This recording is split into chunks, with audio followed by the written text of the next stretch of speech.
Jagbani TV देख रहे सारे ही दर्शकों का स्वागत है। मैं हाँ प्रिंस सुनियाल। इस वक्त की अहम खबर तरनतारन के पिंड दुबली तो आ रही है, जिथे चाचे वालों अपने भतीजे का 4 गोलियां मार के कतल कर दिता गया।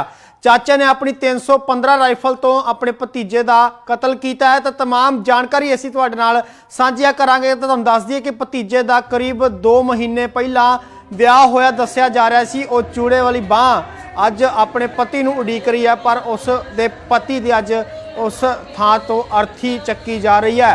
परिवार दे विच मातम का माहौल है, परिवार सहमिया होया है। ये 2 भरा सीगे, दूसरा भरा करन दस्सिया जा रहा है। तो इस वक्त की वड्डी खबर कही जा सकती है। तो अहम तस्वीरां असीं परिवार दियां भी साझियां कर रहे हैं, जो परिवार दे नाल ये मंदभागा हादसा वापरिया है।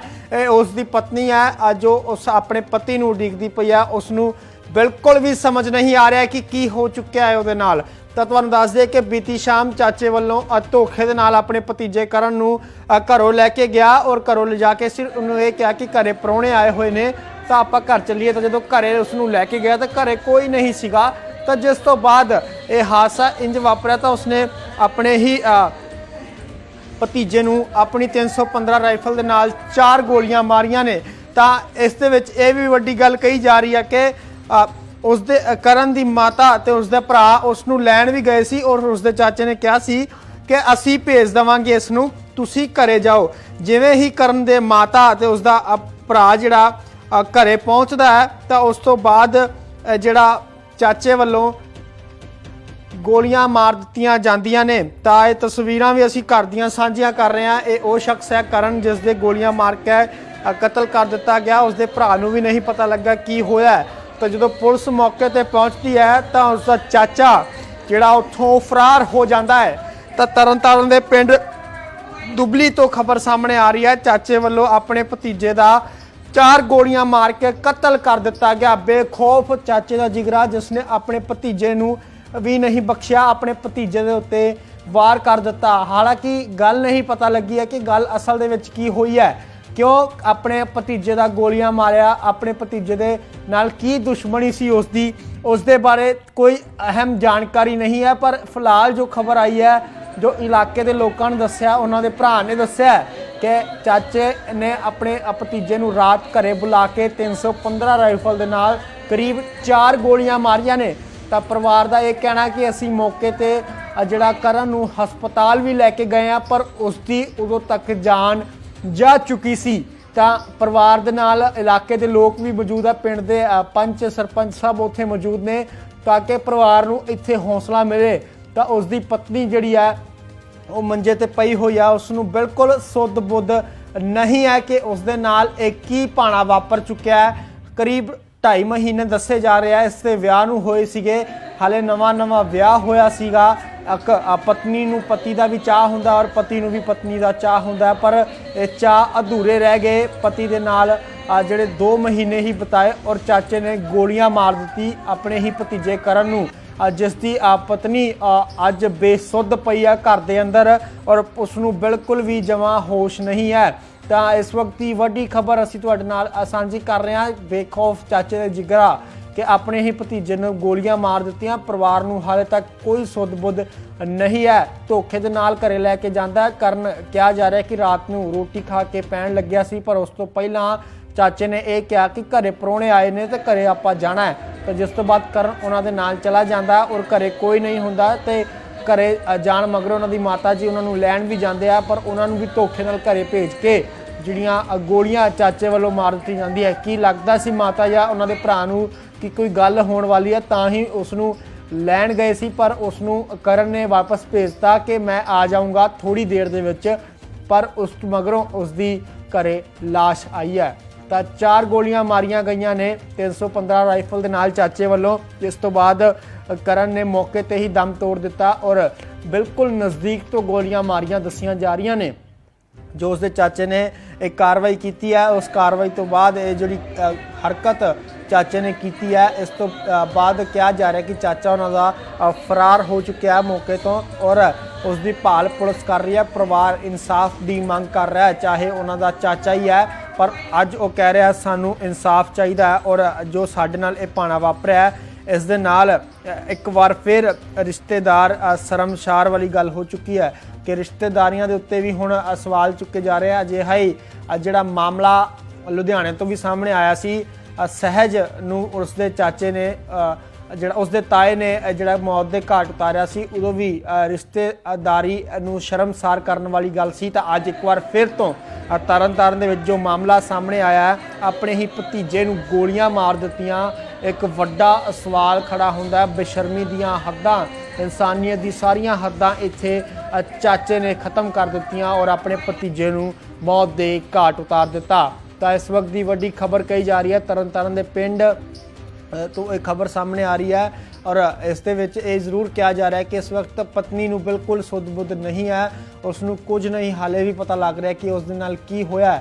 ਉਸ ਦੀ ਮਾਤਾ ਜੀ ਵੀ ਉੱਥੇ ਮੌਜੂਦ ਨੇ, ਕਰਨ ਦਾ ਵੱਡਾ ਭਰਾ ਵੀ ਉੱਥੇ ਮੌਜੂਦ ਹੈ। ਇਹ ਦੋ ਭਰਾ ਜਿਹੜਾ ਆਪਣੇ ਘਰ ਦੇ ਵਿੱਚ ਰਹਿੰਦੇ ਸੀ ਔਰ ਉਹਨਾਂ ਦੀ ਮਾਤਾ ਜੀ ਵੀ ਉਹਨਾਂ ਦੇ ਨਾਲ ਨੇ, ਪਰ ਹੁਣ ਉਹਨਾਂ ਨੂੰ ਬਿਲਕੁਲ ਸੁੱਧ ਬੁੱਧ ਨਹੀਂ ਹੈ ਕਿ ਉਹਨਾਂ ਦੇ ਨਾਲ ਇਹ ਕੀ ਹਾਦਸਾ ਵਾਪਰਿਆ। ਇਲਾਕੇ ਦੇ ਲੋਕ, ਪਿੰਡ ਦੇ ਪੂਰੇ ਲੋਕ ਸਹਿਮੇ ਪਏ ਨੇ ਕਿ ਇੱਕ ਚਾਚੇ ਭਤੀਜੇ ਦਾ ਰਿਸ਼ਤਾ ਨੋਹਾ ਮਾਸਰ ਦਾ ਰਿਸ਼ਤਾ ਹੁੰਦਾ ਹੈ, ਕਿ ਇੱਕ ਭਤੀਜਾ ਹੁੰਦਾ ਹੈ ਜਿਸ ਨੂੰ ਚਾਚਾ ਸਭ ਤੋਂ ਜ਼ਿਆਦਾ ਪਿਆਰ ਕਰਦਾ ਹੈ, ਪਰ ਇੱਥੇ ਚਾਚੇ ਨੇ ਸਾਰੀਆਂ ਹੱਦਾਂ ਪਾਰ ਕਰ ਦਿੱਤੀਆਂ ਔਰ ਆਪਣੇ ਪੁੱਤ ਨੂੰ ਮੌਤ ਦੇ ਘਾਟ ਉਤਾਰ ਦਿੱਤਾ।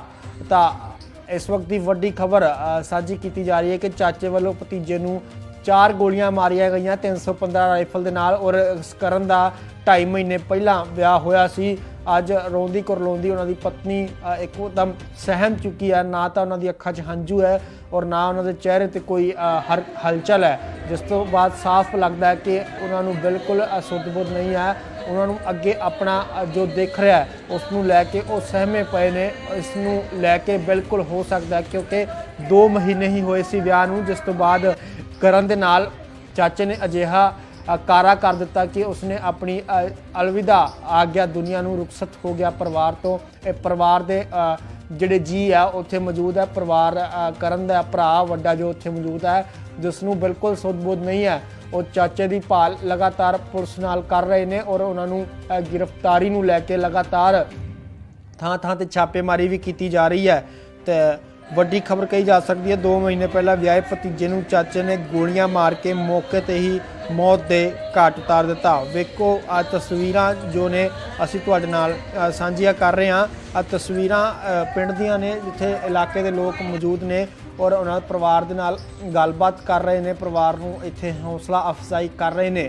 ਬਾਕੀ ਰਿਸ਼ਤੇਦਾਰ ਵੀ ਮੌਕੇ ਤੇ ਪਹੁੰਚ ਰਹੇ ਨੇ, ਪਰ ਚਾਚੇ ਦੀ ਇਸ ਹੱਦਾਂ ਨੇ ਰਿਸ਼ਤੇਦਾਰ ਇਨਸਾਨੀਅਤ ਨੂੰ ਸ਼ਰਮਸਾਰ ਕਰ ਦਿੱਤਾ ਹੈ।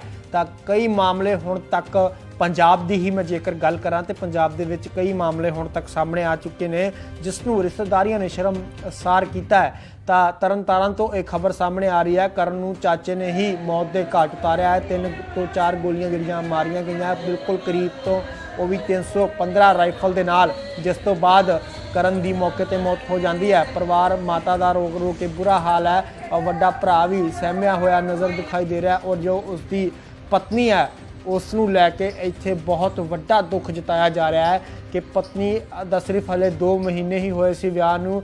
ਹੁਣ ਉਸ ਦੀ ਜ਼ਿੰਦਗੀ ਕਿਵੇਂ ਗੁਜ਼ਰੇਗੀ, ਅੱਗੇ ਕੀ ਮੋੜ ਆਉਣਗੇ ਜ਼ਿੰਦਗੀ 'ਚ ਜੋ ਇਸ ਮੋੜ ਨੇ ਉਹਨਾਂ ਨੂੰ ਸਿਖਾ ਦਿੱਤਾ ਹੈ। ਅੱਜ ਉਹ ਬਿਲਕੁਲ ਸਹਿਮੀ ਹੋਈ ਨਜ਼ਰ ਆ ਰਹੀ ਹੈ। ਤਾਂ ਤਸਵੀਰਾਂ ਅਸੀਂ ਤੁਹਾਡੇ ਨਾਲ ਸਾਂਝੀਆਂ ਕਰ ਰਹੇ ਹਾਂ। 2 ਮਹੀਨੇ ਪਹਿਲਾਂ ਵਿਆਹੇ ਭਤੀਜੇ ਨੂੰ ਚਾਚੇ ਨੇ ਗੋਲੀਆਂ ਮਾਰ ਕੇ ਮੌਤ ਦੇ ਘਾਟ ਉਤਾਰ ਦਿੱਤਾ। ਤਾਂ ਪਰਿਵਾਰ ਦੇ ਨਾਲ ਗੱਲਬਾਤ ਵੀ ਕੀਤੀ ਗਈ ਹੈ, ਇਲਾਕੇ ਦੇ ਲੋਕਾਂ ਦੇ ਨਾਲ ਵੀ ਗੱਲਬਾਤ ਕੀਤੀ ਗਈ ਹੈ। ਉਹਨਾਂ ਦਾ ਇਸ ਜਿਹੜੀ ਵਾਰਦਾਤ ਹੋਈ ਹੈ ਇਸ ਨੂੰ ਲੈ ਕੇ ਕੀ ਕਹਿਣਾ ਹੈ, ਕਿ ਦੁਸ਼ਮਣੀ ਕੀ ਸੀ ਚਾਚੇ ਦੀ ਭਤੀਜੇ ਦੇ ਨਾਲ ਜਾਂ ਫਿਰ ਕੋਈ ਮੈਂਟਲੀ ਅਪਸੈਟ ਸੀ, ਕੀ ਅਸਲ ਜਿਹੜਾ ਮਸਲਾ ਬਣਿਆ ਜੋ ਮੌਤ ਦੇ ਘਾਟ ਉਤਾਰ ਦਿੱਤਾ ਕਰਨ ਨੂੰ ਉਸਦੇ ਚਾਚੇ ਨੇ। ਤਾਂ ਆਓ ਉਹਨਾਂ ਦੇ ਭਰਾ ਤੋਂ ਵੀ ਗੱਲਬਾਤ ਸੁਣਦੇ ਹਾਂ, ਉਹਨਾਂ ਦੇ ਜਿਹੜੇ ਇਲਾਕੇ ਦੇ ਕਰੀਬੀ ਨੇ ਲੋਕ ਉਹਨਾਂ ਤੋਂ ਵੀ ਗੱਲਬਾਤ ਸੁਣਦੇ ਹਾਂ ਕਿ ਕਰਨ ਦਾ ਸੁਭਾਅ ਕਿਹੋ ਜਿਹਾ ਸੀ ਔਰ ਚਾਚੇ ਨਾਲ ਕਿਹੋ ਜਿਹਾ ਪਿਆਰ ਸੀ ਔਰ ਚਾਚੇ ਨਾਲ ਅਜਿਹਾ ਕੀ ਮਸਲਾ ਬਣ ਗਿਆ ਜੋ ਚਾਚੇ ਨੇ ਉਹਨਾਂ ਨੂੰ ਮੌਤ ਦੇ ਘਾਟ ਉਤਾਰਿਆ। ਤਾਂ ਆਓ ਸੁਣਦੇ ਹਾਂ ਗੱਲਬਾਤ। ਮੇਰਾ ਨਾਮ ਸੁਖਪਾਲ ਸਿੰਘ ਹੈ ਜੀ। ਜਿਹਦੀ ਮੁੰਡੇ ਦੀ ਡੈਥ ਹੋਈ ਹੈ ਕੀ ਲੱਗਦੇ ਜੀ ਤੁਹਾਨੂੰ? ਉਹ ਮੇਰੀ ਭੂਆ ਦਾ ਬੇਟਾ ਜੀ। ਕੀ ਗੱਲ ਹੋਈ ਜੀ? ਗੱਲ ਇਦਾਂ ਕਿ ਇਹਨਾਂ ਦਾ ਸਕਿਆਂ 'ਚੋਂ ਚਾਚਾ ਲੱਗਦਾ ਸੀਗਾ, ਬਲਜੀਤ ਸਿੰਘ ਬੱਬੂ ਉਹਦਾ ਨਾਮ, ਬੱਬੂ ਹੀ ਕਹਿੰਦੇ ਪਿੰਡ 'ਚ। ਤੇ ਉਹ ਇੱਥੋਂ ਪਹਿਲਾਂ ਫੋਨ ਕੀਤੇ ਆ ਰਾਤ ਨੇ ਕਰਨਵੀਰ ਨੂੰ, ਨਾਂ ਤੇ ਉਹਦਾ ਪ੍ਰਭਦਿਆਲ ਸਿੰਘ ਹੈ, ਉਹਦਾ ਕਰਨ ਕਹਿੰਦੇ ਛੋਟਾ ਨਾਂ ਉਹਦਾ। ਤੇ ਉਹਨੂੰ ਫੋਨ ਕੀਤਾ ਵੀ ਘਰੇ ਪ੍ਰਾਹੁਣੇ ਆਏ ਆ ਤੇ ਤੈਨੂੰ ਮਿਲਣਾ ਚਾਹੁੰਦੇ ਆ। ਮਤਲਬ ਉਹਦੇ ਭੂਆ ਫੁੱਫੜ ਲੱਗਦੇ ਸੀ ਤੇ ਕਰਨ ਦੇ ਸਕਿਆਂ ਚੋਂ, ਤੇ ਉਹ ਬਲਜੀਤ ਸਿੰਘ ਬੱਬੂ ਦਾ ਭੈਣ ਭਣੋਈਆ ਲੱਗਦਾ ਸੀ ਵੀ ਉਹ ਯਾਦ ਕਰ ਰਹੇ ਆ ਤੇ ਤੂੰ ਘਰ ਨੂੰ ਆ। 2 ਵਾਰੀ ਫੋਨ ਕੀਤਾ, ਉਹ ਨਹੀਂ ਗਿਆ। ਉਹ ਕਹਿੰਦਾ ਸਵੇਰੇ ਜਾਵਾਂਗੇ ਰੋਟੀ ਖਾਣ ਦੇ। ਫਿਰ ਤੀਜੀ ਵਾਰੀ ਉਹ ਆਪ ਲੈਣ ਆ ਗਿਆ, ਗੇਟ ਤੋਂ ਇੱਥੋਂ ਲੈ ਕੇ ਗਿਆ ਉਹਨੂੰ ਨਾਲ। ਤੇ ਫਿਰ ਉੱਥੇ ਘਰੇ ਕੋਈ ਪ੍ਰਾਹੁਣਾ ਹੈ ਨਹੀਂ ਸੀ, ਝੂਠ ਮਾਰ ਕੇ ਲੈ ਕੇ ਗਿਆ ਤੇ ਘਰੇ ਬੈਠਾ ਕੇ। ਤੇ ਜਦੋਂ ਉਹਨੇ ਪੁੱਛਿਆ ਵੀ ਆ ਕਰਨਵੀਰ ਨੇ ਕਿ ਮਤਲਬ ਘਰੇ ਤਾਂ ਕੋਈ ਹੈ ਨਹੀਂ ਆ, ਪ੍ਰਾਹੁਣੇ ਕੋਈ ਨਹੀਂ ਆ, ਇਹ ਆ ਰਹੇ ਨੇ ਅੰਮ੍ਰਿਤਸਰ ਤੁਰ ਪਏ, ਇੱਥੇ ਰਾਹ 'ਚ ਨੇ, ਤਰਨ ਆ ਗਏ ਨੇ, ਪੱਟੀ ਆ ਚੱਲੇ ਆ। ਫਿਰ ਇੱਥੋਂ ਇਹਦੇ ਮੰਮੀ ਜਿਹੜੇ ਕਰਨ ਦੇ ਨੇ, ਭੂਆ ਜੀ ਸਾਡੇ ਨੇ, ਉਹ ਲੈਣ ਗਏ ਆ ਨਾਲ। ਬੱਚੇ ਨੇ ਇਹਦੇ ਬਾਜ ਸਿੰਘ ਦਾ ਵੱਡਾ ਬ੍ਰਦਰ ਆ ਕਰਨਵੀਰ ਦਾ, ਤੇ ਇਹ ਬੱਚੇ ਨਾਲ ਗਏ ਆਪਣੀ ਦਾਦੀ ਦੇ, ਤੇ ਉਹ ਬੁਲਾਉਣ ਉਹਨੂੰ, ਤੇ ਉਹਨਾਂ ਨੂੰ ਕਹਿੰਦਾ ਤੁਸੀਂ ਚੱਲੋ, ਮਤਲਬ ਮੈਂ ਛੱਡ ਆਉਣਾ ਵਾ ਇਹਨੂੰ, ਭਾਬੀ ਤੁਸੀਂ ਘਰ ਨੂੰ ਚੱਲੋ। ਤੇ ਨਾਲ ਉਹ ਮਤਲਬ ਕਰਨਵੀਰ ਵੀ ਕਹਿੰਦਾ ਕੋਈ ਗੱਲ ਨਹੀਂ ਮੈਂ ਆ ਜਾਂਦਾ। ਤੇ ਉਦੋਂ ਕੋਈ ਗੱਲਬਾਤ ਨਹੀਂ ਉਦੋਂ ਤੱਕ, ਪਰ ਜੇ ਭੂਆ ਜੀ ਕਹਿੰਦੇ ਮੈਂ ਆ ਕੇ 2 ਮਿੰਟ ਹੀ ਹੋਏ ਇੱਥੇ ਘਰੇ ਖੜੀ ਆ, ਤੇ ਇੱਕਦਮ ਫਾਇਰ ਦੀ ਆਵਾਜ਼ ਸੁਣੀ ਆ, ਇਹ ਭੱਜ ਕੇ ਗਏ ਆ। ਤੇ ਜਾਂਦਿਆਂ ਨੂੰ ਇਹਨਾਂ ਵੇਖਿਆ ਤੇ ਕਰਨਵੀਰ ਉੱਥੇ ਪਿਆ ਦੇ ਨਾਲ ਅੱਗੋਂ ਹੱਥ ਮਾਰੀ ਜਾਂਦਾ, ਕੁਛ ਨਹੀਂ ਹੋਇਆ ਇਹਨੂੰ, ਕੁਛ ਨਹੀਂ ਹੋਇਆ। ਤੇ ਇਹਨਾਂ ਨੇ ਕਿਹਾ ਵੀ ਮਾਰਤਾ ਹੀ ਇਹਨੂੰ, ਕਿੱਥੇ ਸੁੱਟਤਾ ਹੀ। ਤੇ ਉਹ ਭੱਜਾ ਵਾ ਵਿਚਾਰੇ ਆਪਦੀ ਵੱਲੋਂ ਬਚਣ ਦੇ ਲਈ, ਪਰ ਉਹਨੂੰ 4 ਗੋਲੀਆਂ 315 ਰਫਲ ਦੀਆਂ ਮਾਰੀਆਂ ਨੇ। ਤੇ ਉਹ ਥਾਂ ਤੇ ਹੀ ਉਹਦੀ ਮੌਕੇ ਤੇ ਮੌਤ ਹੋ ਗਈ। ਇਹ ਲੈ ਕੇ ਗਏ ਨੇ ਰਾਤ ਪੱਟੀ, 2-3 ਹਸਪੀਟਲ, ਸਾਰਿਆਂ ਡਾਕਟਰਾਂ ਨੇ ਜਵਾਬ ਦੇ ਦਿੱਤਾ। ਰਾਤ ਦੀ ਹੁਣ ਡੈੱਡ ਬੋਡੀ ਸਿਵਲ ਹਸਪਤਾਲ ਦੇ ਵਿੱਚ ਆਂਦੀ, ਆਪ ਉਹ ਫਰਾਰ ਹੋ ਗਿਆ ਵਾ। ਕੀ ਮੰਗ ਇਹੋ ਆ ਕਿ ਇਹੋ ਜਿਹੇ ਜਿਹੜੇ ਪਾਗਲ ਤਬੀਅਤ ਦੇ ਲੋਕ ਨੇ, ਇਹਨਾਂ ਨੂੰ ਨੱਥ ਪਾਈ ਜਾਵੇ। ਜਿੱਦਾਂ ਵਾਰਾ ਕੁੱਤੇ ਜਦੋਂ ਹਲਕਾ ਹੋ ਜਾਂਦਾ ਤੇ ਉਹਨੂੰ ਕਦੀ ਕਿਸੇ ਨੂੰ ਵੱਢਦਾ, ਕਦੀ ਕਿਸੇ ਨੂੰ, ਸਮਾਜ ਨੂੰ ਖਤਰਾ ਹੀ ਇਹੋ ਜਿਹੇ ਲੋਕਾਂ ਤੋਂ। ਤੇ ਇਹੋ ਜਿਹੇ ਦਾ ਪੱਕਾ ਕੋਈ ਇਲਾਜ ਚਾਹੀਦਾ ਵਾ। ਇਹੋ ਜਿਹੇ ਬੰਦੇ ਜਿਹੜੇ ਆ ਉਹ ਬਾਹਰ ਨਹੀਂ ਆਉਣੇ ਚਾਹੀਦੇ, ਜਿਹੜੇ ਖੁੱਲ੍ਹੇਆਮ ਸਮਾਜ ਦੇ ਵਿੱਚ ਲੋਕ ਦਹਿਸ਼ਤ ਦੇ ਵਿੱਚ ਰਹਿਣ। ਉਹ ਪਿੰਡ ਦੇ ਵਿੱਚ ਵੀ ਲੋਕ ਸੁਣਦੇ ਨੇ ਕਿ ਉਹਦੇ ਜਿੱਦਾਂ ਨਾਲ ਮਰਜ਼ੀ ਕਦੀ ਕਿਸੇ ਦੇ ਗੋਲੀ ਚਲਾ ਦਿੰਦਾ, ਕਦੀ ਕਿਸੇ ਤੇ ਚਲਾ ਦਿੰਦਾ। ਅੱਗੇ ਵੀ ਉਹਦੇ ਤੇ ਮਤਲਬ 2-4 ਵਾਰੀ ਪਰਚੇ ਹੋਏ, ਕੇਸ ਹੋਇਆ, ਤੇ ਰਾਜੀਨਾਮੇ ਵੀ ਕਰਵਾਏ ਕਈ ਵਾਰੀ ਲੋਕਾਂ ਨੇ। ਤੇ ਉਹ ਹੰਕਾਰ ਦੇ ਵਿੱਚ ਹੀ ਬਹੁਤ ਵਿਹਲਾ ਨਸ਼ੇੜੀ ਬੰਦਾ ਵਾ। ਮੇਰਾ ਬ੍ਰਦਰ ਭਰਾ ਮੇਰਾ ਸਗਾ ਛੋਟਾ। ਕੀ ਨਾਂ ਹੈ ਇਹਦਾ? ਉਹਦਾ ਨਾਂ ਉਹਦਾ ਕਰਨ ਦੇ ਪ੍ਰਭ ਦਿਆਲ ਉਦਾਂ। ਕੀ ਗੱਲ ਹੋਈ? ਗੱਲ ਕੋਈ ਨਹੀਂ ਹੋਈ। ਰਾਤ ਦੂਜਾ ਰੋਟੀ ਲੱਗਾ ਖਾਣ ਤੇ ਚਾਚਾ ਸਾਡਾ, ਤੇ ਉਹਨੇ ਫੋਨ ਕੀਤਾ ਵਾ, ਆਂਦਾ ਇਹ ਦੂਜਾ ਆ ਜਾ, ਪ੍ਰਾਹੁਣੇ ਆਏ ਆ ਤੇ ਆ ਜਾ 10 ਮਿੰਟ ਬਹਿਨੇ ਆਏ। ਤੇ ਆਂਦਾ ਚਾਚਾ ਕੋਈ ਨਹੀਂ ਮੈਂ ਦਿਨੇ ਆਊਂਗਾ। ਤੇ ਆਂਦਾ ਨਹੀਂ ਇਹ ਦੂਜਾ ਆ ਜਾ। ਤੇ ਆਂਦਾ ਚੱਲ ਮੈਂ ਰੋਟੀ ਖਾ ਕੇ ਆਉਣਾ। ਮੁੜ ਕੇ ਰੋਟੀ ਖਾਣ ਲੱਗ ਪਿਆ। ਉਦੋਂ ਬਾਅਦ 'ਚ ਮੁੜ ਕੇ ਫੇਰ ਉਹਨੇ ਫੋਨ ਲਾਇਆ ਦੋਹਰਾ, ਆਂਦਾ ਮੈਂ ਗੇਟ ਗਾੜੀ ਖਲੋਤਾ ਤੇ ਆ ਜਾ ਇਹ ਦੂਜਾ ਦੇਖਣ ਦੇ ਤੈਨੂੰ। ਮੁੜ ਕੇ ਚੱਲ ਬੂਹਾ ਖੋਲ ਕੇ, ਤੇ ਉਹ ਜਿਹੜਾ ਬੱਬੂ ਸਾਡਾ ਚਾਚਾ ਲੱਗਦਾ, ਉਹਦਾ ਨਾਂ ਬਲਜੀਤ ਉਹਦਾ, ਤੇ ਉਹ ਘਰੇ ਲੈ ਗਿਆ ਵਾ। ਘਰੇ ਜਾ ਕੇ ਤੇ ਮੁੜ ਕੇ ਜਾ ਬੈਠੇ ਰਹੇ 15-20 ਮਿੰਟ। ਤੇ ਆਂਦਾ ਇਹ ਦੂਜਾ ਵੀ ਪ੍ਰਾਹੁਣੇ ਦੁਆਨਾ ਆਏ ਨਹੀਂ ਗਏ। ਤੇ ਆਂਦਾ ਇਹ ਦੂਜਾ ਆਉਂਦਾ ਅੰਮ੍ਰਿਤਸਰੋਂ ਤੁਰ ਪਿਆ ਇਹ। ਮੁੜ ਕੇ ਕਰਦੇ ਚੱਲ ਅੱਧਾ ਘੰਟਾ ਬੈਠਾ ਰਿਹਾ। ਤੇ ਮੁੜ ਕੇ ਆਂਦਾ ਚੱਲ ਠੀਕ ਆ ਚਾਚਾ, ਕੋਈ ਨਹੀਂ ਹਨੇਰਾ ਹੁੰਦਿਆ ਮੈਂ ਦਿਨੇ ਮਿਲ ਪਊਂਗਾ। ਤੇ ਮੁੜ ਕੇ ਆਂਦਾ ਇਹ ਦੂਜਾ ਕੋਈ ਨਹੀਂ ਬਹਿ ਜਾ। ਮੁੜ ਕੇ ਮੰਮੀ ਮਗਰ ਗਈ ਆ, ਆਂਦੀ ਕਰਨ ਆ ਜਾ ਘਰੇ, ਨਾਲ ਮੇਰੇ ਬੱਚੇ ਗਏ ਆ। ਤੇ ਗਾੜੀਆਂ ਬਲਜੀਤ ਸਿੰਘ ਜਿਹਨੂੰ ਬੱਬੂ ਆ, ਆਂਦਾ ਇਹ ਦੂਜਾ ਕੋਈ ਨਹੀਂ ਭਾਬੀ ਮੈਂ ਛੱਡ ਆਉਣਾ ਵਾ। ਤੇ ਫਿਰ ਉਹਨੂੰ 5-7 ਮਿੰਟ ਬਾਅਦ ਛੱਡਿਆ ਬਾਹ ਕੇ। ਤੇ ਮੁੜ ਕੇ ਜਦੋਂ ਤੁਰਨ ਲੱਗਾ ਵਾ, ਉਦੋਂ ਉਹਨੇ 315 ਦੇ ਫੈਰ ਮਾਰੇ ਆ। ਇੱਕ ਇੱਥੇ ਮਾਰਿਆ, ਇੱਕ ਇੱਥੇ ਦਿਲ ਲਾਗੇ ਮਾਰਿਆ, ਇੱਕ ਇੱਧਰ 4 ਫੈਰ ਮਾਰੇ ਆ। ਤੇ ਮਾਰ ਕੇ ਉੱਥੇ ਉਹਦੇ ਘਰੇ ਉੱਥੇ ਹੀ ਮੌਤ ਹੋ ਗਈ। ਮੁੜ ਕੇ ਕਿੰਨੇ ਮਾਰੇ, ਕਿੰਨੇ? ਕੀ ਨਾਂ ਉਹਦਾ? ਨਾਂ ਉਹਦਾ ਬਲਜੀਤ ਸਿੰਘ ਸਿੱਧਾ, ਤੇ ਉੱਦਾਂ ਬੱਬੂ ਆਂਦੇ ਆ। ਸਾਨਾ ਜੱਸਾ ਸਿੰਘ। ਇੱਕੋ ਜਣਾ ਹੈ ਕਿ ਕਿੰਨੇ ਜਣੇ? ਨਹੀਂ ਇੱਕੋ ਜਾਣਾ ਹੀ ਆ। ਉਹਦੀ 315 ਤੇ ਉਹਨੇ ਹੀ ਮਾਰਿਆ, ਇਕੱਲਾ ਜਾਣਾ ਹੈ। ਸੁਣਨ ਮਿਲਿਆ ਕਿ ਇਹ ਮੁੰਡੇ ਦਾ ਵਿਆਹ ਵੀ ਹੋਣ ਜਿਹਾ ਹੈ। ਹਾਲੇ ਵੀਰ ਜੀ ਸਾਰੇ ਦੂਜਾ 2.5 ਮਹੀਨੇ ਹੋਏ ਵਿਆਹ ਇਹਨੂੰ। ਕੀ ਮੰਗ ਕਰਦੇ ਹੁਣ? ਮੰਗ ਅਸੀਂ ਇਨਸਾਫ ਚਾਹੀਦਾ, ਮੰਗਦੇ ਵੀ ਹੋਣਾ ਚਾਹੀਦਾ ਵੀ ਆਪਦਾ ਉਹਨੂੰ ਵੀ ਪੁਲਿਸ ਜਿਹੜੀ ਉਹ ਗ੍ਰਿਫਤਾਰ ਕਰੇ, ਸਖਤ ਤੋਂ ਸਖਤ ਸਜ਼ਾ ਮਿਲੇ। ਇਹੋ ਅਸੀਂ ਮੰਗ ਚਾਹੁੰਦੇ ਵੀਰ ਜੀ। ਕੋਈ ਕੰਪਲੇਂਟ? ਇਨਸਾਫ ਮਿਲਣਾ ਚਾਹੀਦਾ ਸਾਨੂੰ। ਹਾਂਜੀ ਕੰਪਲੇਂਟ ਕੀਤੀ ਆ ਵੀਰ ਜੀ। ਕੀ ਕਹਿੰਦੇ?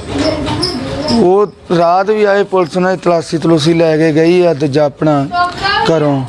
ਤੇ ਬੰਦਾ ਕੋਈ ਅਰੈਸਟ ਕੀਤਾ ਉਹਨਾਂ ਨੇ? ਨਹੀਂ ਬੰਦਾ ਕਿਹੜਾ? ਮਾਂ ਤੇ ਉਹਦੀ ਘਰ ਦੀ ਲੈ ਗਏ ਰਾਤ। ਅੱਛਾ, ਉਹਨਾਂ ਜਨਾਨੀਆਂ ਨੂੰ ਕੀਤਾ ਆਪ ਤੇ ਫਿਰ ਨਿਕਲ ਗਿਆ ਗੱਡੀ ਲੈ ਕੇ।